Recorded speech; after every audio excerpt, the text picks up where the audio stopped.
Gennady Golovkin é sensação nova de boxeo, com recorde de 32 peleas, ganhar 0 partidos e qual ganhar 28 para nocaute. A convertir su mês no boxeo mais explosivo de momento e está ranqueado entre melhor na libre para libre. Está campeão middleweight esta 160 livre de AMB e OIB. Ama no reto para Money Man. Se você quer, está brinca cubo. Tem 154 livre também. Uau, tu tem que brincar com Money Man. Último tempo, em várias competências de Muay Thai no exterior e atleta de dois boletas participar, mas tem experiência para não participar. O horário de les de Muay Thai está completamente lleno na doio boye. Por mim, um crescimento no deporte, tanto na parte feminino como no masculino. Ito ba yan hobby bom? O último tempo aqui nós em sala yan, hasta nós por uma sala extra para muito lang começar a competir, para entrar a parte. Den classe lang de mucha, também cresce mais hobby, esporte crescendo hobby grande, muito contente de ser, para ser um bonito esporte. E nós estamos ganhando hobby, a reação também de muito moena, que começar novo e sei tá bom para sorar. É um esporte para unitur, então tem hobby tendência de rena, que faz esporte para homem sobre, na verdade. Para o mundo aqui, para o muito moena está fazendo tremendo trabalho, e muito contente com muito moena rubiano.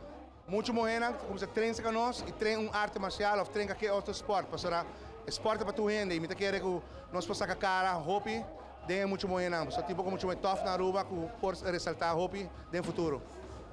Nós mira tem grupo que tem basta muito moeda tanto para cavalheiro, turdinando, bota mira que tá box dona, com bringadona, com tem nível para competência internacional.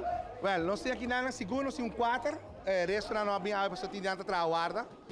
Nós temos grupo de G3 atualmente que é bom para a aqui para a briga internacional. E G3 é eigenlijk na meeting na preparar para a briga na Juli. Na briga na Juli, tem lá a briga na Suriname e tem lá a briga na Corsou. Então, a aqui tem par de direcionar na casa, pero nós temos G3 seguro que nós queremos para briga nível internacional. Nós temos nível pouco mais abaixo também que para briga internacional, pero nível abaixo.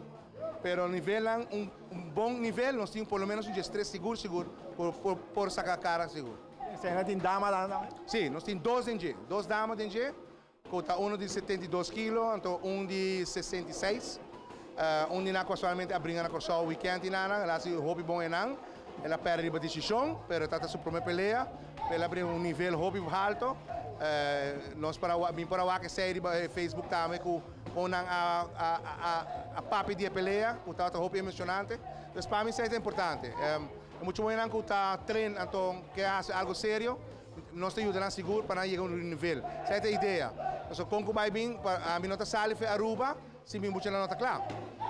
Nós vamos invitar hobby caminho, mas se me muito não está claro, nós não estamos aí. Então a mim não quer vai viajar para vacância, nós vamos missão. Então, se me põe um claro na cabeça, me treino na cabeça, se você treina sério, você chega, se não chega. Cala minha atenção, porque tem muito homem especial também está treinando Muay Thai. Me quer algo de aplaudir, Ronnie. Sim, me está muito contente com o caballero aqui. Ele chama Kevin Herman. Me está contente com ele, para sobrar com ela bem, nós temos um grupo de muito especial em Sabra. O grupo abira mais chiquito cada viaja. Dori pacientes de maior na mesa, o piano sabe é muito facioso, não, é muito facioso, é maior não tem paciente. E nós reparar a série, a classe na riba sabra, é saquando muito com a queda trem e me diz não, não vai stop trem, porque tem hobby smack. Nós temos que ter um grupo de muito não com um training e está trabalhando tremendo, é muito não está bom com ele, não tem ajuda, queda trem, não falta nenhum training. E se me está aplaudindo tanto na manhã com o MS, você está sendo seu best e verdade ela cresce. Mas se você cada um com ela começar, o que está a ver está total uma diferença. E essa é a que me sinto contente também, seguro. A classe está completamente llena de estão interessada para praticar Muay Thai.